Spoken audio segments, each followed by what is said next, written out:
င်္ဂလာပါရှင်။ AMIJ မှဒီကနေ့ရရှိတဲ့သတင်းတွေကိုတင်ဆက်ပေးသွားမှာဖြစ်ပါတယ်။ကျွန်မကတော့နန့်ဂေးဖောင်ပွားပါ။ဒီနေ့တင်ဆက်မဲ့သတင်းတွေကတော့ဒေါခင်ကြီးမျိုးသမီးဆေးရုံတွင်းရှိပစ္စည်းတွေကိုစစ်တပ်အရာရှိတွေကခိုးယူရောင်းချနေတဲ့သတင်း။မန္တလေးမြို့ဒလန်ကြီးစိုးရာနေရာများတွင်စစ်မှုရန်စင်းမပါလိုပါကငွေကျပ်သိန်းချီတောင်းခံနေတဲ့သတင်း။ဖမ်းမိသည့်မူရစ်ဆေးဝါးများAA နဲ့ပတ်သက်နေသည်ဆိုခြင်းမှာနိုင်ငံရေးအရထိုးနှက်တိုက်ခိုက်ခြင်းသာဖြစ်သည်ဟု AA ကတုံ့ပြန်တဲ့သတင်း။အင်းစိန်မြို့နယ်က CID ရုံးကိုရန်ကုန်အာဘန်ကော်လမ်မှဖောက်ခွဲတိုက်ခိုက်ခဲ့တဲ့သတင်း။စစ်တပ်အာဏာသိမ်းပြီး၄နှစ်ကြာအာဆီယံဒေသတွင်ဘောလုံးလိဂ်အဆင့်အတန်းမှာ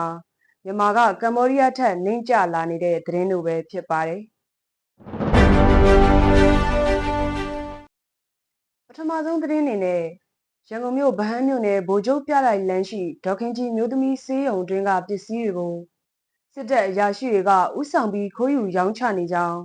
AMIJ ကစုံစမ်းသိရှိရပါတယ်။အဲ့လိုစစ်တပ်အရာရှိတွေခိုးယူရောင်းချနေတာကိုစစ်တပ်လှည့်ကင်းကားတွေကတွေ့ရှိရာကနေဖမ်းဆီးခဲ့တာကြောင့်၎င်းတို့အချင်းချင်းအချင်းပွားမှုတွေဖြစ်ပွားနေတယ်လို့လည်းသိရပါတယ်။အဲ့ဒီကပစ္စည်းတွေကိုစစ်တပ်အရာရှိကဥဆောင်ပြီးရောင်းချနေတာခုကထပ်ရောင်းချဖို့ပစ္စည်းတွေတင်ပြီးကားနဲ့ထွက်တဲ့အချိန်စစ်တပ်လှည့်ကင်းကားနဲ့တွေ့ပြီးဖမ်းခံလိုက်ရတာအဲ့ဒီမှာသူတို့ကိုစစ်ဆေးတော့စစ်တပ်ကဗိုလ်မှူးအဆင့်ရှိသူကဥဆောင်ပြီးရောင်းချနေတာဖြစ်နေတော့သူတို့ချင်းချင်းပြဿနာတွေတက်နေကြပြီလို့တက်တွင်းသတင်းရင်းမြစ်တဦးက AMIJ ကိုပြောပါတယ်လက်ရှိမှာတော့အဆိုပါကိစ္စနဲ့ပတ်သက်ပြီးစစ်တပ်အရာရှိတွေချင်းချင်းပြဿနာဖြစ်ပွားတဲ့နောက်မှာတော့ဆေးရုံကပစ္စည်းတွေကိုလက်ခံဝယ်ယူခဲ့တဲ့သူတွေထံလိုက်လံဖမ်းဆီးပြီးအကြမ်းဖက်ချင်းချောက်ငွေညစ်တာတွေပြုလုပ်နေတဲ့အပြင်၎င်းတို့ပြစ်မှုတွေကိုအစားဝန်ခံခိုင်းဖို့ပြုလုပ်နေတယ်လို့သတင်းရရှိပါတယ်။ဖောင်ဒေးရှင်းတွေကပစ္စည်းတွေကိုသူတို့ခိုးပြီးထုတ်ရောင်းနေတာကသိန်းထောင်နဲ့ချီနေပြီ။ဘလောက်တောင်ရှိနေပြီလဲမသိဘူး။အခုမှကင်းလက်ကားနဲ့တွေ့လို့ဖမ်းပြီးတော့စစ်တပ်အရာရှိကရောင်းခိုင်းတာဖြစ်နေတော့သူတို့ချင်းချင်းမဖမ်းတော့ပဲပစ္စည်းတွေကိုလက်ခံဝယ်ယူတဲ့သူတွေကိုဖမ်းဆီးထားပြီးချင်းချောက်ငွေညစ်တာတွေပြန်ရောခိုင်းတာတွေလုပ်နေတာပေါ့သူတို့အပြစ်ကိုလွှဲချဖို့လုပ်နေတာပေါ့လက်ခံဝယ်ရတဲ့သူတွေကလည်းသူတို့စစ်တပ်ကရောင်းတော့ဝယ်လို့ရတယ်ထင်ပြီးဝယ်ကြတာပေါ့လို့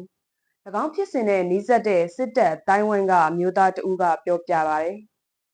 ဒေါခင်ကြီးမျိုးသမီးဆေးရုံမှာကိုယ်ဆောင်မိခင်စောက်ရှောက်ကုသမှုဆေးရုံဆင်းပြီးမွေးကင်းစားနဲ့မိခင်များကိုစောက်ရှောက်မှုကိုယ်ဆောင်မိခင်များခွဲစိတ်မွေးဖွားခြင်းနဲ့သားကြောဖြတ်ခြင်းလုပ်ငန်းများသားဆက်ချားလိုတဲ့မိခင်များအတွက်သားဆက်ချားခြင်းကိုဝန်ဆောင်လူနာများကိုခလေးမွေးဖွားပေးခြင်း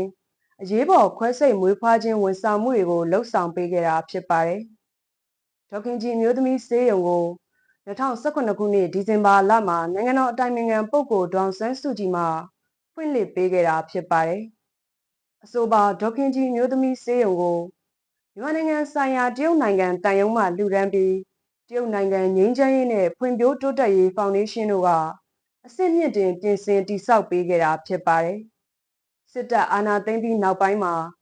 စစ်တပ်ကဒေါခင်ကြီးဖောင်ဒေးရှင်းရုံးတွေကိုဝင်ရောက်စီးနင်းပြီးအများပြည်သူလှူဒန်းထားတဲ့ငွေကြေးတွေနဲ့ပစ္စည်းတွေကိုသိမ်းဆည်းခဲ့တဲ့အပြင်ဥက္ကဋ္ဌဖြစ်သူဒေါအောင်ဆန်းစုကြည်ကိုလည်းဖောင်ဒေးရှင်းမြေနေရာတွေနဲ့ပတ်သက်ပြီးယာရုအာဏာအလွဲသုံးစားပြုကာအဂတိလိုက်စားတယ်လို့ဆွဆွဲပြီးအဂတိမှု၄မှုအထိစစ်တပ်ကတရားစွဲဆိုထားတာဖြစ်ပါတယ်။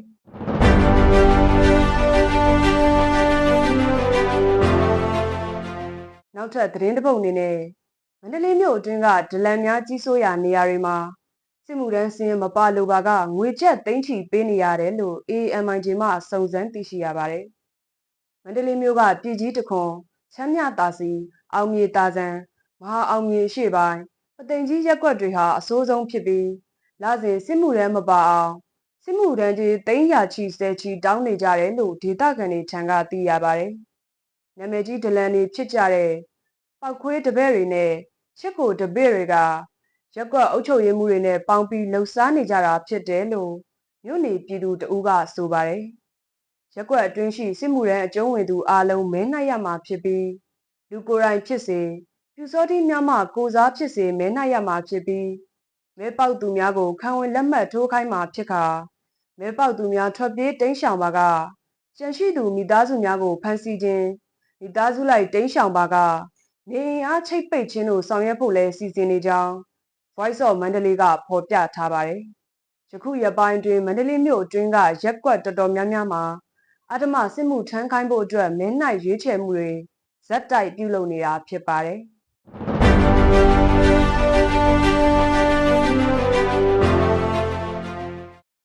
နောက်ထပ်သတင်းတစ်ပုဒ်အနေနဲ့စစ်ကောင်စီရဲ့ဝါဒဖြန့်ရုပ်သံတွေသတင်းစာတွေသတင်းချာနယ်တွေမှာမတ်လ18-19 ရက်နေ့များကဖော်ပြခဲ့တဲ့မူရစေဝါဖမ်းဆီးရမိခဲ့တဲ့သတင်းမှာမိမိတို့ဖွဲ့စည်းနဲ့ပတ်သက်မှုမရှိကြောင်းအာရခတပ်တော် AA ကထုတ်ပြန်ညင်းဆိုခဲ့ပါတယ်။အခုလိုဆွဆွဲချက်ဟာယုတ်တိလုံးဝမရှိတဲ့အပြင်နိုင်ငံရေးတိတ်ခါချတဲ့ဆွဆွဲချက်တစ်ခုသာဖြစ်တယ်လို့ဖော်ပြထားပါတယ်။ဒါအပြင်စစ်ကောင်စီဟာ AA ကိုစီရေးအရရှုံးနိမ့်နေတဲ့ကာလဖြစ်ပြီးပြည်တွင်းအိမ်နီးချင်းနိုင်ငံများနဲ့နိုင်ငံတကာအလဲမှာအရှက်ရနေခြင်းလည်းဖြစ်နေတာကြောင့်ရှက်ရမ်းရမ်းကအညှိုးတေးကြီးစွာနဲ့နိုင်ငံရေးအရထိုးနှက်တိုက်ခိုက်မှုတစ်ခုလည်းဖြစ်တယ်လို့ပြောဆိုထားပါတယ်။ AA စီးပွားရေးတာဝန်ခံရဲဝင်းခေါ်ကျော်စိုးလင်းနဲ့ဇနီးမတီတာမြင့်တို့ဟာတန်ရန်တောင်ကြီးမန္တလေးနဲ့ရန်ကုန်မြို့တို့မှာမော်တော်ယာဉ်ဂိတ်များဖွင့်လှစ်ပြီး၎င်းတို့ပိုင်ခီးသည်တင်မှန်လုံရင်16စီးနဲ့ဝိရစေဝါများတည်ယူပို့ဆောင်ရေးလုပ်ငန်းများလုပ်ကိုင်လျက်ရှိတယ်လို့စစ်တပ်ကထုတ်ပြန်ချက်ပေါ်အာရခတပ်တော် AA ကအခုလိုညင်းဆိုတုံ့ပြန်လိုက်တာဖြစ်ပါတယ်။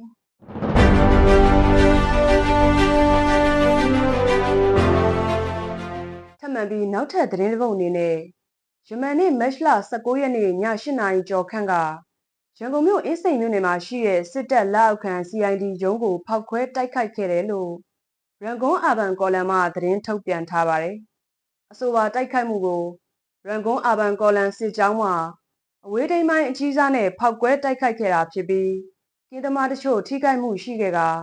တယောက်ကတော့ပြင်းထန်ဒဏ်ရာနဲ့ဆေးရုံကိုခေါ်ဆောင်သွားကြောင်းမြေပြင်ပြည်သူသတင်းပေးတဦးထံမှသိရှိရတယ်လို့ဖော်ပြထားပါတယ်။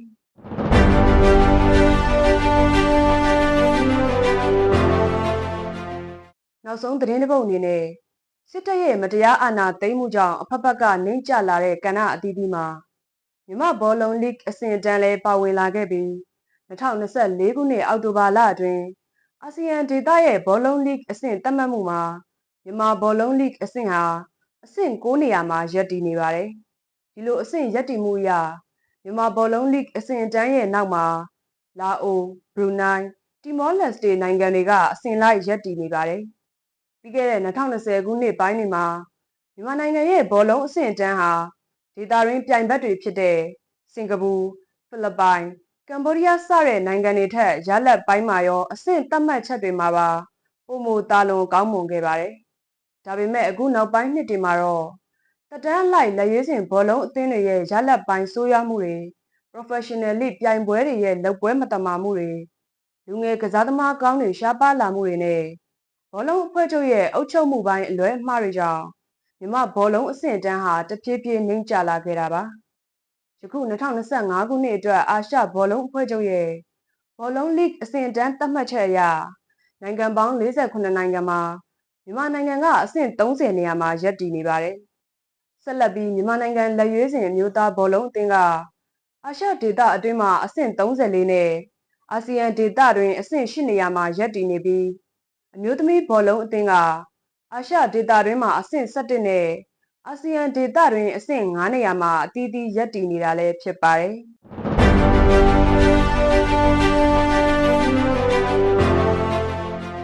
ဒီကနေ့အတွက်သတင်းတင်ဆက်မှုကတော့ဒီလောက်ပါပဲရှင်။ကျေးဇူးတင်ပါတယ်ရှင်။